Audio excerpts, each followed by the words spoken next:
A ver, hijos de puta, nos hemos reunido esta noche para follaros a vuestras madres, ¿vale? Hijos de puta, como no me dejéis, os juro que os mato. ¿Qué pasa? ¿Que por tener voz de pitufo me vas a discriminar, no, gilipollas? A ver, habla. Gilipollas, que eres un gilipollas.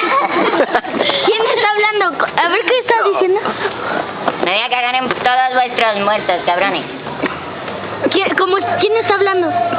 ¿Y tú de qué te ríes? La única risa que vale es esta.